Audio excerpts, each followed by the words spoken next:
не разорвавшуюся боевую часть, начиненную фугасными элементами массой 6 килограмм. ইউক্রেনের দক্ষিণাঞ্চলীয় খেরসন অঞ্চলে রুশ নিয়ন্ত্রিত এলাকায় নববর্ষ উদযাপন চলাকালে একটি হোটেল ও ক্যাফেতে ড্রোন হামলা চালিয়েছে ইউক্রেন। এতে অন্তত 24 জন নিহত হয়েছেন বলে রাশিয়ার পক্ষ থেকে জানানো হয়েছে। নিহতদের মধ্যে এক শিশুও রয়েছে।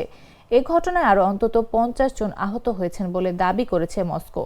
রাশিয়ার পররাষ্ট্র মন্ত্রণালয় এক বিবৃতিতে জানিয়েছে, প্রাথমিক তথ্যে 24 জন নিহত ও 50 জন আহত হওয়ার খবর পাওয়া গেছে। নববর্ষ উদযাপনে জড়ো হওয়া বেসামরিক নাগরিকদের লক্ষ্য করে পূর্ব পরিকল্পিতভাবে এই হামলা চালানো হয়েছে। এদিকে ইউক্রেনীয় সামরিক বাহিনীর এক মুখপাত্র এসব দাবি প্রত্যাখ্যান করে রুশ সংবাদ সংস্থা ইন্টারফ্যাক্সকে বলেছেন, ইউক্রেন কেবল শত্রুর সামরিক লক্ষ্যবস্তু, জ্বালানি ও জ্বালানি সংক্রান্ত স্থাপনা এবং বৈধ লক্ষ্যবস্তুতেই হামলা চালায়।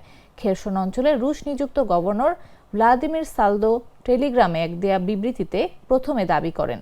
পরে রাশিয়ার পররাষ্ট্র মন্ত্রণালয় ও শীর্ষ রাজনীতিকরা এই হামলাকে সন্ত্রাসী হামলা বলে অভিহিত করেন। তবে ইউক্রেন বরাবরের মতোই দাবি করেছে, তারা বেসামরিক নাগরিকদের লক্ষ্য করে হামলা চালায় না।